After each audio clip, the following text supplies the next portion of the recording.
Ciao, c'est Luffy, j'espère que vous allez bien. Aujourd'hui, on est en facecam. Pourquoi? Tout simplement, de toute façon, vous l'avez vu dans le titre, c'est une vidéo setup. Je vais essayer de vous montrer mon setup qui est pas incroyable, mais pour débuter, je trouve ça plutôt pas mal. Je l'ai fait avant Noël, comme ça peut peut-être vous donner des idées. Je pense que ce sont des prix vraiment abordables et c'est un bon début. C'est vraiment, j'ai le setup, je pense, parfait pour commencer. Donc, on est directement parti, let's go. Avant de commencer, je vous préviens, j'ai déjà mis toutes les références de tous les éléments de mon setup dans la description parce que je n'aurai bien évidemment pas tout en tête quand je vais faire la vidéo setup. Donc voilà, tout sera dans les descriptions. Ne vous inquiétez pas pour ça. Cette fois-ci, c'est la bonne. Je vous laisse vraiment avec la suite de la vidéo. Ok, donc on va commencer par les périphériques. Je n'ai pas la référence exacte justement, mais c'est une souris Logitech G Pro 520 je crois. Mais je suis pas sûr, hein. Je suis pas sûr du tout. Elle est très vieille, mais elle fait vraiment le taf. Il y a deux boutons sur le côté et c'est tout. Elle est vraiment très simple, mais elle fait le taf. Elle est parfaite pour la mano, je trouve. Pour ma main, vraiment, je la trouve vraiment bien. C'est un prix abordable. Je crois qu'elle est à 60 €. On continue avec la base, bien évidemment. Le clavier, c'est un Corsair K75 si je me souviens bien. Pareil, lui, je l'ai vraiment utilisé énormément. Ça doit faire, depuis que j'ai mon setup, donc ça doit faire 4 ans que je l'ai. Mais ce clavier, je le trouve vraiment bien. Il est un peu grand peut-être. Donc clavier mécanique, hein, bien évidemment. Après, il est peut-être un peu cher. Je sais pas s'il est descendu de prix depuis que je l'ai acheté. Mais avant, il était peut-être un peu cher. Donc là, je sais pas. Le petit tapis de souris Logitech XXL. Et là, par contre, je ne recommande pas trop. En vrai, je vois pas trop l'intérêt d'avoir un aussi grand tapis de souris. Surtout qu'il s'use beaucoup plus vite. Du coup, là où il y a le clavier, j'utilise pas du tout ce côté-là. Du coup, ça sert à rien. En vrai, le tapis de souris XL ou L, je pense qu'il fait largement le taf. Comme je l'utilise beaucoup, la souris, elle glisse plus trop dessus. On continue sur les périphériques avec le petit casque. Là, c'est de la marque HyperX, tout simplement. Et celui-là, je le recommande. Il coûte vraiment pas cher pour un casque. Il est à 80 €, je crois. C'est le HyperX Cloud, je sais plus combien. Le son n'est pas incroyable, mais pour le prix, je le trouve vraiment bien. En plus de ça, il est vendu avec le petit micro. Mais là, je ne l'ai plus vu que j'ai un micro individuel. Mais voilà, tu peux le brancher tout simplement ici. Si vous voulez un casque pas trop cher pour jouer aux jeux vidéo, le HyperX Cloud, je sais pas combien, il suffit largement. D'ailleurs, il repose sur un petit repose casque de la marque Corsair aussi. En vrai, il est pas mal. Parce que si tu le branches, tu peux mettre une clé USB. Ou en tout cas, il y a un port USB en plus. Et il fait de la lumière un petit peu. Moi, je l'ai pas branché. Mais c'est plutôt pas mal. Après, ça coûte un peu cher pour ce que c'est. Juste pour poser un casque. On continue sur les écrans. Alors moi, je suis en double PC, tout simplement. J'ai un très bon écran 260 Hz qui est celui-là. C'est un Asus VG, je sais plus quoi. Mais en gros, il y en a beaucoup qui l'ont. On peut le plier, voilà. On peut le mettre vraiment dans le sens qu'on veut. On peut le tourner. Tac. Tac. Et également, il se baisse ou il peut se remonter.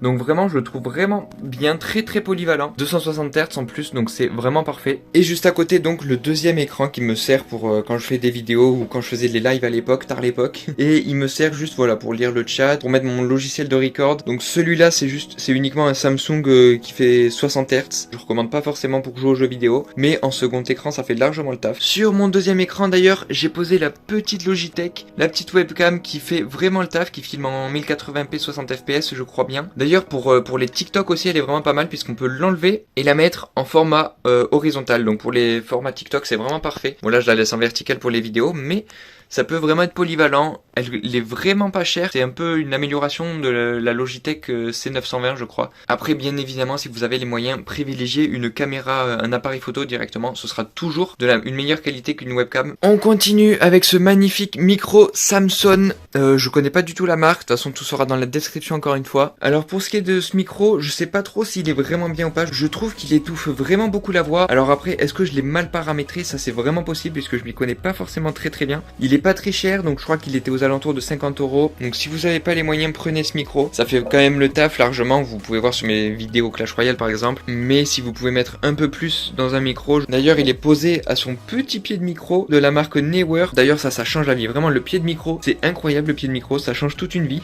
Un pied de micro, tu gagnes tellement de place au lieu de poser ton vieux micro sur le bureau directement. Là, au moins, il est là, il prend pas de place. En plus, ça fait très professionnel. Ce pied de micro là était pas très cher. Et au final, je trouve il fait vraiment... c'est un pied de micro parfait quoi. Il y a vraiment aucun problème avec ça. Je peux le plier, je peux le tourner comme je veux. Je peux le plier comme je veux. Il va vraiment loin.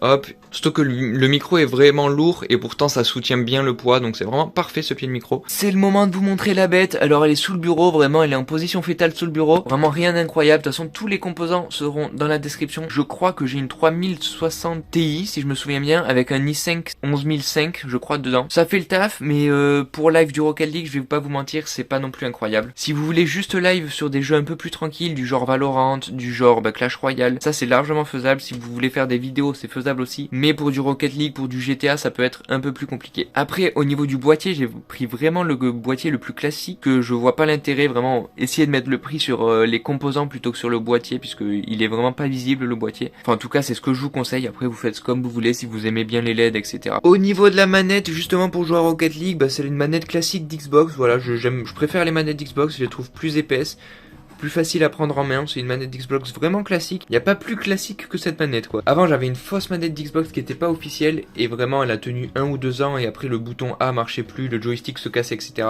Donc je préfère mettre un peu plus le prix, et au moins cette manette elle tient beaucoup plus. Petite vue d'ensemble du setup, voilà, il est vraiment pas piqué d'un ton. Mais les amis, je vous ai pas montré la chose la plus importante d'un setup, c'est bien évidemment la chaise. Et là, attention, c'est du lourd. Là, je veux pas vous choquer, c'est du lourd. Elle coûte tellement cher les amis que vous ne pourrez pas rivaliser avec ma chaise. Attention, je vous la montre directement. Roulement de tambour, transition, c'est parti. Bruh. Et voici ma chaise magnifique les amis. Non, bien évidemment, je suis en résidence universitaire, donc en même temps de faire mes petites vidéos dans ma chambre, je suis en études, et comme je suis dans une chambre universitaire malheureusement, je vous la montre de plus près, oh là là là là, les plans sont incroyables. Voilà, petite chaise en bois, 20 €. Je vis dans 9 mètres carrés, donc je vais pas vous mentir, la chaise déjà fait 1 mètre carré. Donc j'avais pas vraiment la place de prendre une autre chaise, du coup je me contente de cette chaise, mais à ne pas reproduire chez vous. Prenez une chaise confortable, parce que bon, en tant que gamer, on passe notre vie sur notre chaise justement, donc c'est super important. Ok, maintenant on va passer au petit gadget, voilà, puisque c'est le background de mes vidéos YouTube. Et comme on les voit pas beaucoup sur mes vidéos YouTube, je vous les montre de plus près. Donc là il y a des LED, je ne connais pas la marque, mais bon dans tous les cas les LED vous les trouvez facilement. Et j'ai mis du scotch en mode Ney Ney du bled, voilà, ni vu ni connu. Et au milieu justement de ces LED, il y a 2 petits cadres One Piece de la marque Displate. Je préfère ne pas les accrocher, mais bien évidemment vous si vous en achetez des cadres comme ça One Piece, mais il y a plein d'autres genres, vaut mieux les accrocher, ça s'accroche au mur, ça s'aimante, c'est plutôt pratique. Voilà pour ce qui est du petit décor avec les LED. Et en haut il y a pas mal de figurines plutôt jolies je trouve, hein. On a un Chopper, voilà, bon que des figurines One Piece. Et il y a un petit intrus là, le petit Koro Sensei, voilà, le prof de toute cette mascarade. Désolé, je ne connais aucune référence sur les figurines, après vous pouvez en trouver facilement sur Amazon, c'est discount, etc. Voilà pour mon décor qui est derrière moi quand je filme des vidéos Clash Royale, des vidéos Valorant, etc.